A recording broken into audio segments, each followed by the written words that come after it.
दोस्तों operation management की series में इस वीडियो में हम लोग डिस्कस करेंगे प्रोडक्शन प्लानिंग के बारे में।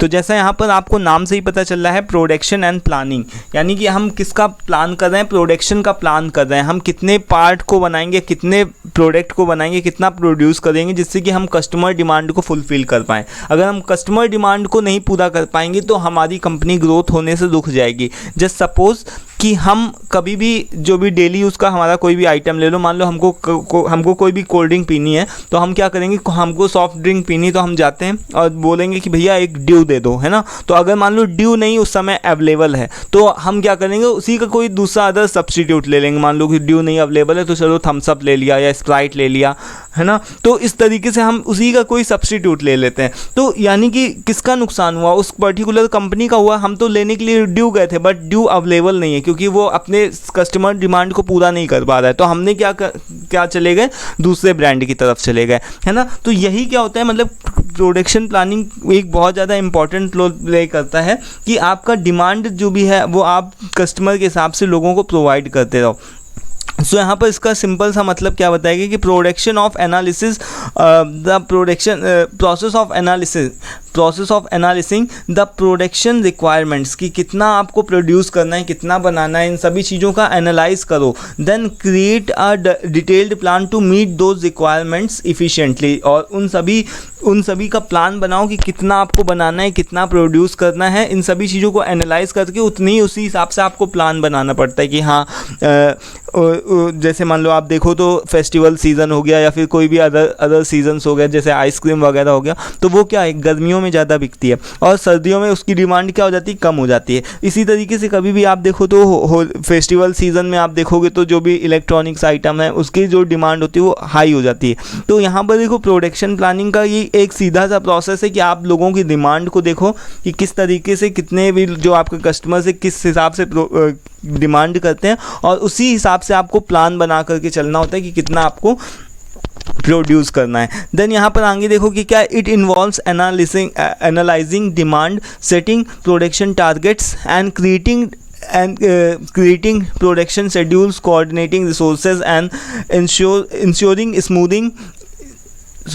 यहाँ पर ensuring smooth operation through out the production process. तो यहाँ पर इसमें कुछ एक यहाँ पर स्टेप्स बताए गए हैं कि सबसे पहले आप क्या करते हो कि डिमांड को एनालाइज करते हो, देन आप टारगेट बनाते हो, क्या करते हो, सेट करते हो कि टारगेट्स को सेट करते हो कि इतना हमको प्रोड्यूस करना है, इतना बनाना है। देन उसके बाद में क्या करते हो कि क्रिएटिंग प्रोडक्शन शेड्यूल्स, उसी हिसाब से आप क्या करते हो, शेड्यूल तैयार करते हो कि ए शिफ्ट में इतना बनेगा, बी शिफ्ट में इतना बनेगा, है ना। उस हिसाब से आप शेड्यूल को तैयार करते हो। देन आप क्या करते हो, कोऑर्डिनेट रिसोर्सेज को, जितने आपके पास में रिसोर्सेज हैं, man, machine, material, method, man power, इन सभी चीज़ों का आप क्या करते हो, रिसोर्सेज को, जो भी आपके पास में रिसोर्सेज अवेलेबल होते हैं उन सभी चीज़ों को कोऑर्डिनेट करते हो। उस हिसाब से आप क्या करते हो, उसी हिसाब से आप अपने सप्लायर को ऑर्डर करते हो कि रॉ मटेरियल इतना चाहिए, है ना। देन इंश्योरिंग स्मूथ ऑपरेशंस, ऐसा नहीं होना चाहिए कि एकदम से आपको पता चला कि अच्छा इतना बनाना है, क्योंकि अगर आप अर्जेंट में बनाओगे, बहुत ज़्यादा अर्जेंट में प्रोड्यूस करोगे तो उतना नहीं कर पाओगे, है ना। तो उससे आपका स्मूथली इस प्रोडक्शन प्रोसेस नहीं चल पाएगा। तो स्मूथ आपको प्रोडक्शन प्रोसेस बनाने के लिए आपको डिमांड को जानना जरूरी है। कस्टमर की जब तक डिमांड को नहीं पता होगा कि कितनी उसकी डिमांड है, तब उसी हिसाब से आप क्या करते हो, देन प्लान बनाते हो और प्लान बना करके पार्ट्स को जो भी प्रोडक्ट्स होते हैं उनको प्रोड्यूस करते हो। तो इसका जो सिंपल सा गोल है, the goal of production planning is to optimise resource utilisation.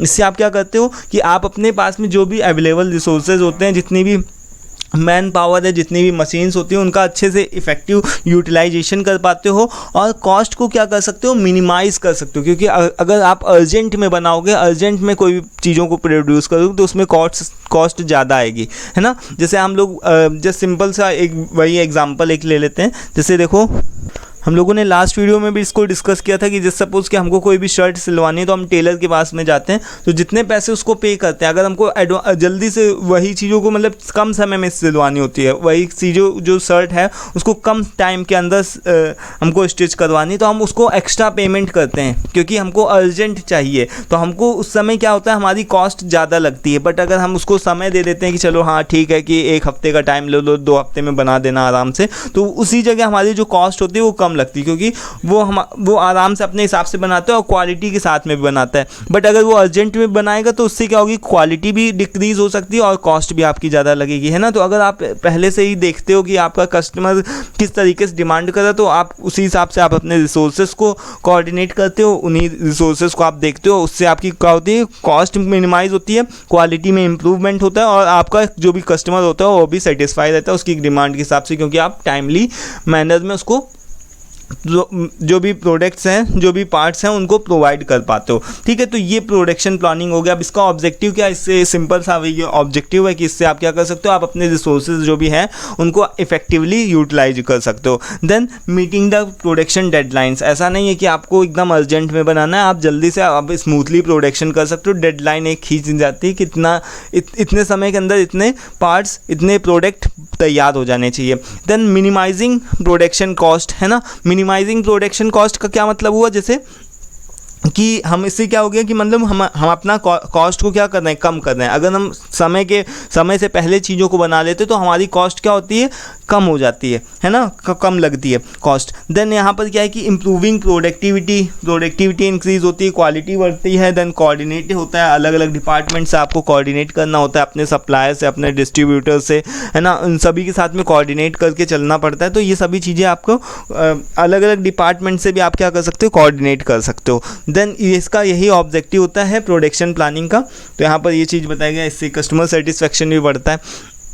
तो ये ऑब्जेक्टिव और इम्पॉर्टेंस हो गया। अब इसके टाइप्स की बात करते हैं। तो प्रोडक्शन प्लानिंग जो है कई टाइप्स की होती है, जिसमें से सबसे पहला आता है कि मास्टर प्रोडक्शन प्लानिंग। इसको हम लोग शॉर्ट में MPS के नाम से भी जान सकते हो। तो इसमें हम क्या करते हैं कि हम ये देखते हैं कि हम एक उसका डिटेल प्लान बना करके चलते हैं जो कि हमारे फिनिश्ड गुड्स से तैयार होता है। जैसे कि हमने क्या किया, मान लो सेल्स की फोरकास्ट को देखा, जैसे मान लो कि गर्मियाँ आने वाली तो विंटर्स क्लॉथ्स ज़्यादा बिकेंगे, सर्दियाँ आ रही तो जैकेट्स, ब्लेजर्स, है ना, पैंट कोट, ये सब चीज़ें क्या होंगी, ज़्यादातर बिकेगी। तो उसके हिसाब से क्या करना, फिनिश्ड गुड को तैयार करना कि ये मौसम के हिसाब से, सीजन्स के हिसाब से, फेस्टिवल्स के हिसाब से तैयार करना। देन आपका सेकंड आता है मटेरियल रिक्वायरमेंट प्लानिंग। आपके पास जिस हिसाब से मटेरियल होता है, जितना रॉ मटेरियल होता है, उसके हिसाब से आप प्लान करते हो कितना बनाना है ना। कैपेसिटी प्लानिंग, कैपेसिटी में आप अपनी कैपेसिटी को देखते हो कि आपके पास कितने रिसोर्सेज हैं, कितनी मैन पावर है, कितनी मशीन है, इसके हिसाब से आप प्लान करते हो। अगर ज़्यादा होगी तो आप ज़्यादा प्लान करोगे, कम होगी तो कम प्लान करोगे, है ना।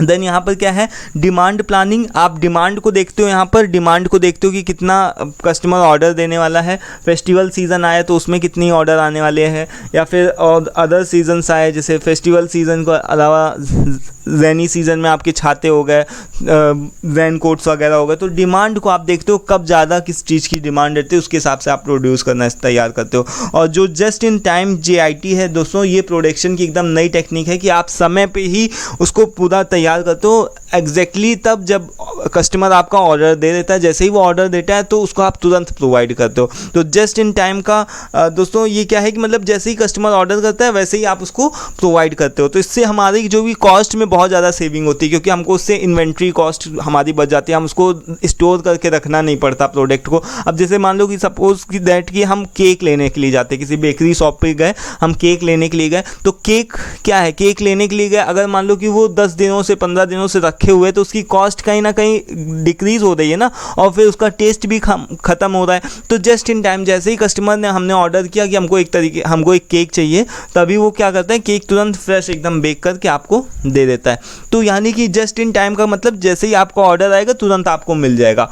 तभी आप देखते हो कि जो भी बेकरी वगैरह होते हैं उसमें आपको बहुत ही कम केक की वैरायटीज़ मिलती हैं। जब आप ऑर्डर कर दे तो मान लो सुबह आपने ऑर्डर करा, शाम तक आपको मिल जाता है। देन यहाँ पर कि लीन प्रोडक्शन प्लानिंग में इससे क्या होता है कि आप इससे आपके जो भी वेस्टेज वगैरह होते हैं वो कम हो जाता है। देन इसके बाद में बैच प्रोडक्शन प्लानिंग, इसमें आपका जो भी सेम प्रोडक्ट होते हैं वो उसके हिसाब से आप प्लान करते हो। जैसे देखा जाए तो जो सेम प्रोडक्ट होते हैं, जैसे आप देखो तो अपने घर के आसपास में, जैसे आप मान लो कि कोई एक तरीके का डिब्बा खरीद करके लेकर के आए। जैसे मान लो कि कोई एक पाउडर, है ना, ये सभी चीज़ें क्या है कि एकदम सेम रहती है, सेम क्वांटिटी में रहती है। मान लो आप कोई फेयर एंड लवली लेकर के आए तो वहाँ पर क्या है कि एकदम सेम क्वांटिटी सेम प्रोडक्ट, चाहे आप 1 खरीदो चाहे 10 खरीदो, उन पाउचेज़ में, उन डिब्बों में आप कभी भी कोई भी चीज़ का डिफरेंस नहीं देख सकते। तो एकदम सेम जो क्वांटिटी में हो, एकदम सेम जो जिसकी पैकेजिंग हो, उन सभी चीज़ों को देखो तो वहाँ पर क्या होगा कि बैच प्रोडक्शन प्लानिंग, तो मतलब जिन सभी चीज़ों को सेम तरीके से सेम लेवल पे बनाया जाता है, इससे क्या होता है कॉस्ट बहुत ज़्यादा कम होती है। तो इसके हिसाब से आप प्लान करते हो। तो ये हो गया टाइप्स हमारे प्रोडक्शन प्लानिंग के। आई होप कि ये भी क्लियर हो गया होगा। अब इसका प्रोसेस यहाँ पर दिया होगा कि प्रोसेस किस तरीके से होता है। सबसे पहले हम क्या करते हैं, रिक्वायरमेंट को आइडेंटिफाई करते हैं कि कितना हमको, हमारा कितना, जिस हिसाब से डिमांड को देखते हैं, मतलब कि कितनी हमारे पास में डिमांड है, उस हिसाब से हम क्या करते हैं, जो डिमांड होता है उसको एनालाइज करते हैं, उसके हिसाब से हम प्रोडक्ट प्लान का डेवलपमेंट करते हैं, किस हिसाब से हमको बनाना है। देन जो भी हमारे पास में रिसोर्सेज होते हैं उन सभी को देखते हैं, उन सभी को कोऑर्डिनेट करते हैं। देन हमारे पास में प्रोडक्शन प्लान को क्या करते हैं, एग्जीक्यूट करते हैं, बनाना स्टार्ट करते हैं और मॉनिटर परफॉर्मेंस देखते हैं। परफॉर्मेंस को मॉनिटर करने का मतलब हम देखते हैं कि जितना हमने एक्सपेक्ट किया है, जिस हिसाब से हमारा जो भी टारगेट है उस हिसाब से पार्ट्स प्रोड्यूस हो रहे हैं कि नहीं, उतना हिसाब से माल तैयार हो रहा है कि नहीं हो रहा है। देन इसके बाद में हम कॉन्टीन्यूअस इंप्रूवमेंट, तो सभी में मतलब कॉमन है, ठीक है, कॉन्टीन्यूअस इंप्रूवमेंट होते रहना चाहिए, क्योंकि एकदम हर चीज़ 100% परफेक्ट नहीं हो सकती। आपने सोचा कि इतना बनना चाहिए तो एकदम वही सेम,